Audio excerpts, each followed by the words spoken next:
Entrevista da semana. O nosso convidado de hoje é o Dr. Marco Aurélio Safadi, professor de infectologia da Santa Casa, membro de várias comissões, um homem que está no epicentro da vacinação, da ciência, da vacina e do retorno das crianças às aulas. Ou seja, um homem que tem muito a agregar. E só uma informação que eu vou pedir a sua confirmação. É um homem na linha de frente, já atendeu mais de 700 crianças infectadas com Covid e, felizmente, morte zero.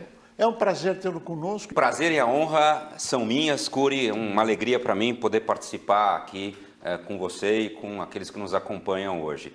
De fato, a Covid-19 tem algumas peculiaridades, né? E talvez uma das mais intrigantes peculiaridades dessa doença é o seu comportamento na população pediátrica. Claro que há casos graves, há hospitalizações e, infelizmente, há mortes em crianças, mas elas ocorrem de maneira desproporcionalmente menor do que aquela verificada em adultos, né? Então, a nossa experiência que você citou, de 2 hospitais, de grandes hospitais que eu trabalho aqui em São Paulo, um de características públicas e outro privado, é que, de fato, nosso grupo já atendeu mais de 600 crianças com Covid-19, algumas delas hospitalizadas e que algumas foram até tratadas em terapia intensiva, mas, felizmente, nos nossos 2 hospitais, não registramos ainda nenhuma morte, né, associada à Covid-19 em crianças. Mas, repito, elas existem, mas são raras. Dr. Safadi, o senhor foi nomeado e faz parte de grupo de médicos independentes e também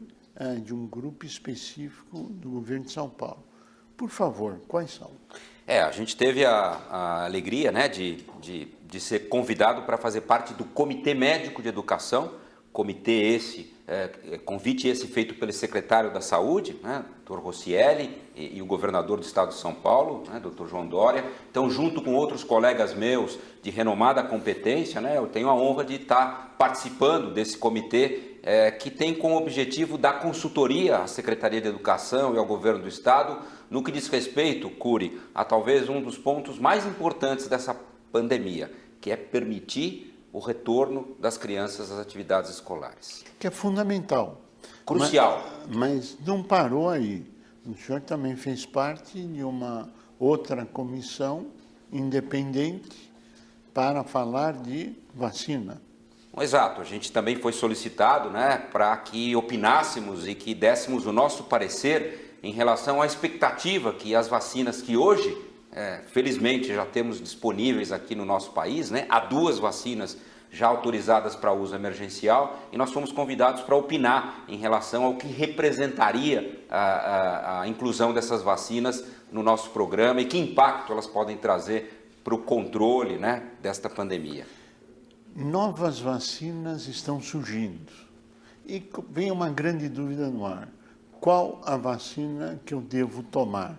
Vou dizer com muita franqueza, claro, que é o que eu tenho dito a todos que me perguntam. A melhor vacina para você receber é aquela que primeiro estiver ao seu alcance, desde que ela tenha sido, vamos dizer, registrada para uso pelas nossas autoridades, né, pelas nossas agências regulatórias. Isso pressupõe que elas foram avaliadas, foram testadas adequadamente e representam uma possibilidade de prevenção dessa doença. Então, de maneira muito franca, Curi, claro, eu diria para você, a primeira vacina que se oferecer possível para você ao seu alcance, pode recebê-la, porque dos dados que eu vi até hoje, todas elas têm um aspecto em comum muito importante. Qual é? Todas elas apresentaram nos estudos, Curi, uma elevada eficácia para prevenir formas graves. O que é ótimo. Para prevenir morte, para prevenir hospitalização. Claro, nenhuma vacina é 100%, mas todas elas têm demonstrado de maneira consistente esse achado. Isso antecipa que uma vez que a gente contemple essas vacinas para os grupos mais frágeis, mais vulneráveis para complicações, como por exemplo os idosos, os com comorbidades e para aqueles de maior risco da doença, como profissionais da saúde, etc., a gente vai conseguir, uma vez que a gente tenha, vamos dizer, conseguido vacinar com abrangência esse grupo, diminuir muito as mortes, diminuir muito hospitalizações e diminuir muito a carga que essa doença tem nos oferecido em termos de recursos de saúde. A gente vai poder dar, vamos dizer, uma pausa, um suspiro para os serviços de saúde que estão sobrecarregados. Eu tenho certeza que muita gente que está participando conosco agora está com a dúvida, bom, e meu filho, e minha filha, voltam para a escola, não voltam? O ensino está preparado para receber essas crianças? Enfim, tem toda uma série de preocupações, inclusive alimentares, de saúde, etc. Qual a sua visão, ou se puder revelar aquilo que vem sendo discutido, claro, aquilo que não seja sigiloso ou que fira princípios éticos e morais? Bom, Cury, eu entendo que um dos danos mais dramáticos que essa pandemia trouxe foi para a população pediátrica no que diz respeito a privá-las do acesso às escolas. Então, eu acho que os danos da interrupção das atividades escolares trouxe um prejuízo inequívoco às nossas crianças. Prejuízo do ponto de vista de saúde mental, depressão, etc. Suicídio em adolescentes, a gente tem visto aumentar as taxas. Prejuízo cognitivo, né? Então essas crianças demorarão tempo para resgatar aquilo que elas perderam de oportunidades nesse ano. Lembrar que o nosso país é um país com inequidades, né? E imaginar que essas plataformas virtuais estejam ao alcance de toda a população no mínimo ingênuo da nossa parte, né? Muitos dos lares não têm acesso à internet, não têm computador e tampouco tem um pai ou uma mãe que possa estar ao lado da criança, né, durante esse aprendizado para oferecer essa plataforma. Evasão escolar, há dados que mostram que quanto mais tempo fora das escolas, menor a chance dessas crianças retornarem. Aumento do risco de violência, porque os pais saem para trabalhar e delegam o cuidado das crianças a um vizinho, a um adolescente. Abuso, problemas nutricionais, como você citou. Em resumo, os prejuízos são muito claros. Em contrapartida, a gente tem que compreender quais são os riscos de retornar às atividades escolares. E à luz das evidências atuais, o que nós aprendemos ao longo desse um ano, né, de pandemia... O mundo aprendeu, né? Exato. Não foi aqui, foi o mundo. Lições aprendidas científicas. É que as crianças, ao contrário do que supunhamos lá atrás, ano passado, elas não são vetores relevantes de transmissão, como são para outras doenças, como, por exemplo, a gripe causada pelo vírus influenza e outras enfermidades, como a bronquiolite causada pelo vírus sincicial, onde crianças são vetores muito importantes de transmissão. Não estou querendo dizer aqui que crianças não transmitam. Claro que elas podem sim transmitir, mas, vamos dizer, a carga de transmissão representada pelas crianças dentro do contexto pandêmico é muito menos relevante que a de outros grupos etários, como de adultos, etc. Paralelamente a isso, Cury, o que os estudos nos mostraram, estudos europeus, americanos, etc., onde as escolas estiveram abertas, é que quando as infecções ocorrem, e claro que elas vão ocorrer dentro do ambiente escolar, com muito mais frequência, essas infecções, quando eles rastreiam a origem da infecção, elas ocorreram fora da escola do que dentro da escola. Por quê? Porque na escola foram implantadas medidas de segurança. Nos países que foram feitos esses estudos e no nosso país? Eu não entendo que essas medidas sejam algo que não esteja ao nosso alcance. Então, já estão ao nosso alcance? Estão ao nosso alcance e a gente tem autoridades que estão atentas a isso. Então, são regras relativamente fáceis de serem implementadas. Que bom. Então, é o distanciamento, é você ter, ao invés da classe inteira junta, você vai ter um terço, vamos dizer, desses alunos. Você ter um lugar ventilado, onde você possa, com isso, diminuir a chance de transmissão do vírus, onde, naquelas crianças que são aptas a usá-las, utilizar as máscaras, e as crianças utilizam as máscaras muito bem, Cury, melhor do que os adultos, eu vejo isso no meu consultório, as crianças utilizam as máscaras, claro, aquelas que têm idade para utilizar esse tipo de instrumento, triagem de sintomas. Então, por exemplo, você, Cury, tem lá seus filhos que estão na escola. Se eles apresentarem um quadro sugestivo da Covid-19, a escola te orienta que você não leve sua criança à escola. Ou, se tiver alguém na tua casa que tenha sintomas, isso vai diminuir o risco, vamos dizer, do contágio. rastreamento por testes. Então isso também é uma necessidade e a gente tem enfatizado isso para as autoridades disponibilizarem essa testagem de maneira eficiente, porque isso se mostra uma medida eficaz para conter os eventuais surtos que ocorrerem. Isto está sendo sugerido ao governo. O Brasil tem vários Brasis dentro do Brasil. Na sua avaliação, temos a possibilidade de que essas medidas, esse combate à pandemia, ao Covid, realmente surta o efeito que todos nós tanto desejamos? Dois pontos. O seu comentário é absolutamente pertinente, né? Há dois Brasis e há Brasis que realmente necessitam, e nesses momentos é que a gente percebe como é importante o investimento em ciência, em saúde, sim, e em educação, né? Sem esses pilares não se constrói uma nação que vai progredir. Então acho que é mais do que necessário que, caso essas condições mínimas não existam, que sejam implementadas, né? E que se cobre das autoridades responsáveis que façam, vamos dizer, essas medidas. Porque entendo até que nesses locais onde as escolas eventualmente não sejam aptas a implementar essas medidas, as condições fora das escolas que essas crianças vão estar submetidas, se não tiverem opção de ir às escolas, provavelmente são até mesmo piores que aquelas que elas teriam na escola. Então, em absoluto, isso significaria uma condição para não abri-las, mas sim uma necessidade de cobrar das autoridades que implementem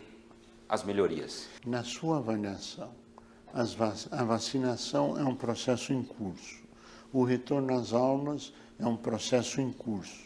Isto deve se acelerar ainda nesse primeiro semestre ou só no segundo semestre desse ano? Eu acho que, levando em conta, né, a velocidade com que temos visto a implementação da vacinação aqui no nosso país, ainda com muita carência de doses de vacina, eu acho que é um processo que vai se arrastar, Cury, provavelmente por todo o ano de 2021, para que a gente contemple todos aqueles que são necessários contemplar com a vacinação. A gente estima em aproximadamente 80 milhões o número de brasileiros que fazem parte dos grupos de risco a serem vacinados. Se a gente entende que são 2 doses, são 160 milhões de doses que têm que ser aplicadas, né? Então, como eu disse há pouco, acredito muito no efeito que as vacinas vão trazer no que diz respeito a diminuir a morte, diminuir hospitalizações e diminuir a sobrecarga dos serviços de saúde. Não creio que elas vão erradicar o vírus, né? Mas vão ajudar a controlar essa pandemia. Já há dados que mostram que as vacinas nos protegem não só da doença, mas também da infecção. Algum grau de proteção contra a infecção, há dados novos mostrando que essas vacinas têm esse poder. Que bom. Significa o que, Cury? Que se eu vacinar uma proporção grande da população, eu vou poder, inclusive, beneficiar grupos para os quais a vacina não pôde ser aplicada. Como, por exemplo, crianças e adolescentes. Eles ainda não fazem parte dos grupos a serem vacinados, porque não há dados ainda. Mas eu sou um defensor de que a gente implemente com muita presteza estudos em crianças com as vacinas, para que a gente possa, num futuro breve, poder também oferecer essa opção de prevenção para as nossas crianças. Nesse momento se discute muito que o vírus é um vírus inteligente, que está mudando, que tem variantes. Nos fale a respeito, por favor. Esse é um ponto que a gente precisa discutir com profundidade, né? Então, todo vírus tem essas capacidades, e esse é um vírus que a gente chama RNA. Então, como todo vírus RNA, ele acumula mutações, Cury. E quando esses vírus acumulam muitas mutações, essas mutações podem alterar alguns aspectos do vírus, da sua transmissibilidade, do seu poder de infecção, da sua virulência, que quer dizer isso, da sua agressividade, né? Então podem conferir maior agressividade ao vírus ou ao contrário, né? Importante também reconhecer que muitas vezes essas mutações, ao conferirem maior competência na transmissão do vírus, às vezes o que acontece é que há uma diminuição da sua virulência, da sua agressividade. Isso já aconteceu em pandemias anteriores. Então, a gente precisa monitorar isso de perto, entender que a proteção oferecida, por exemplo, pelas vacinas, né, ou por você já ter tido infecção, continuam eficientes contra esses novos variantes, então isso é um trabalho minucioso que os virologistas têm feito e muito importante que se invista nisso aí para que a gente possa ter uma noção exata do que está acontecendo com as características desse vírus que circula. Então essas variáveis todas são possíveis, né? Tanto no ponto de vista de agressividade, como no ponto de vista de infectividade, de escape vacinal, dos métodos diagnósticos, etc. E a comunidade científica está muito atenta a isso. Não existe ainda nenhum resultado dessas análises, se está contaminando mais ou menos, ou mais virulenta ou não, ou já temos temos dados preliminares desses variantes e o que os dados preliminares nos mostram é que aparentemente esses variantes que recém surgiram, tanto na África do Sul como aqui no Brasil, em Manaus, eles compartilham mutações, eles são parecidos, esses dois variantes. Eles aparentemente têm sim uma maior infectividade, a exemplo do primeiro que apareceu ali no Reino Unido, são de fato mais infecciosos, mas não há, à luz das evidências atuais, demonstração de que sejam mais agressivos, mais virulentos. Isso não pôde ainda ser demonstrado. O que se está investigando agora é se a proteção oferecida pelas vacinas fica prejudicada frente a essas variantes. Dados preliminares mostram que pode haver um impacto, mas ainda não é algo relevante. Esse aumento que temos acompanhado do número de mortes, infelizmente, que vem ocorrendo, elas estão vinculadas às variantes ou foi o contágio mesmo por não usar máscaras, álcool, lavar a mão, enfim, distanciamento social? Eu acho que na região norte, eu posso dizer a você que foi um misto das duas coisas. Eu acho que houve um componente do surgimento desse variante que contribuiu para maior infectividade, para criar maior suscetibilidade na população, né? E junto à ausência do rigor em relação às regras que a gente sabe que são importantes. Então, uma mensagem que eu queria deixar aqui, né, antes de encerrar minha fala, é lembrar que o fato de você eventualmente ter tido a possibilidade de receber a vacina não significa que você possa prescindir das medidas que a gente sabe que são medidas protetoras, ou seja, o uso das máscaras quando você está muito próximo, né, num lugar a alguém, a higienização, evitar aglomerações e o distanciamento social. Ainda não podemos prescindir dessas medidas nesse momento, mesmo que eventualmente você tenha sido vacinado. E existe a possibilidade de reinfecção naqueles que já foram infectados? Claramente, a resposta é sim, Cury. Existe já dados, vamos dizer, consistentes mostrando que reinfecção ocorre. Essa é a má notícia, né? Mas absolutamente previsível, porque essa é uma característica desses vírus. A boa notícia é que por pelo menos alguns meses depois da infecção, a gente tem visto que esse é um fenômeno possível, mas raro. Então, a gente entende que nos primeiros 3 a 6 meses, pelo menos, depois da infecção, a gente raramente tem observado reinfecções. Dr. Marco Aurélio Safadi, nós queremos agradecer muito a sua participação, aos esclarecimentos, ao seu brilhantismo, desejar pleno êxito nessa empreitada e nos desafios que se apresentam, que são gigantescos, porque o seu sucesso, o sucesso desse trabalho é o sucesso não só do Estado, do país e do combate ao mal que começou no ano passado. Eu que agradeço, Cury, a oportunidade, da sua simpatia, do seu carinho, né, com a gente. E, de verdade, sinceramente, o sucesso que eu espero é o sucesso das vacinas, né, e o sucesso das medidas de contenção.